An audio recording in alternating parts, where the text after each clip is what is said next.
भोलेनाथ के भक्तों को सावन के महीने का बेसब्री से इंतजार होता है। कहा जाता है कि सावन में भगवान शिव की पूजा करने से वह जल्द ही प्रसन्न होते हैं।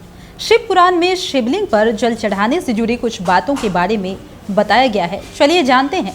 शिव पुराण के अनुसार शिवलिंग पर चढ़ाया जाने वाला जल पीना शुभ होता है या फिर अशुभ होता है। हिंदू धर्म में शिवलिंग की पूजा का विशेष महत्व है। शिवलिंग की विधि पूर्वक पूजा करने से व्यक्ति की हर मनोकामना पूरी होती है। कहा जाता है कि भोलेनाथ की आराधना करने से घर में सुख समृद्धि आती है। शिवलिंग पर जल अर्पित करने से भगवान बहुत जल्द प्रसन्न भी हो जाते हैं। लेकिन कई लोगों के मन में शंका होता है कि शिवलिंग पर चढ़ा हुआ जल पीना चाहिए या नहीं।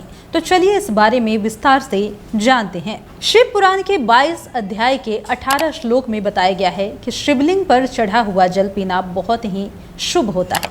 कहा जाता है कि इस पानी को पीने से सभी रोगों से मुक्ति मिलती है, साथ ही नकारात्मक ऊर्जा भी खत्म हो जाती है। यह भी कहा जाता है कि शिवलिंग पर चढ़ाया जल पीने से व्यक्ति का मन शांत रहता है और मानसिक तनाव भी दूर हो जाता है। शिवलिंग पर चढ़ाए गए जल को चरणामृत के समान ही पिया जा सकता है। शिवलिंग पर चढ़े हुए जल को थोड़ा थोड़ा करके 3 बार पी सकते हैं।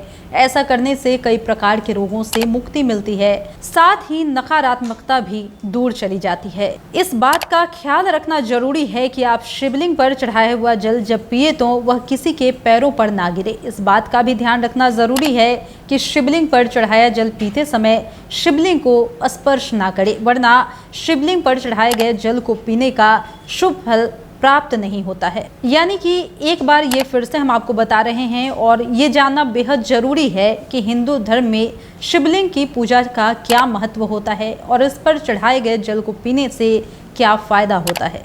शिव पुराण के 22 अध्याय के 18 श्लोक में बताया गया है कि शिवलिंग पर चढ़ा हुआ जल पीना बहुत शुभ होता है।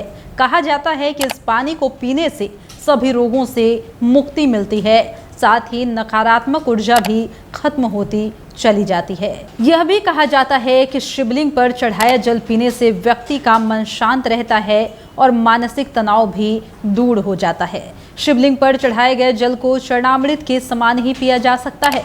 शिवलिंग पर चढ़े हुए जल को थोड़ा थोड़ा करके पीना चाहिए। ऐसा करने से कई प्रकार के रोगों से मुक्ति मिलती है, साथ ही नकारात्मक ऊर्जा भी दूर चली जाती है। लेकिन हाँ, इस बात का ख्याल रखना बेहद जरूरी है कि आप शिवलिंग पर चढ़ाया हुआ जल जब भी पिएं तो वह किसी के पैरों पर ना गिरे।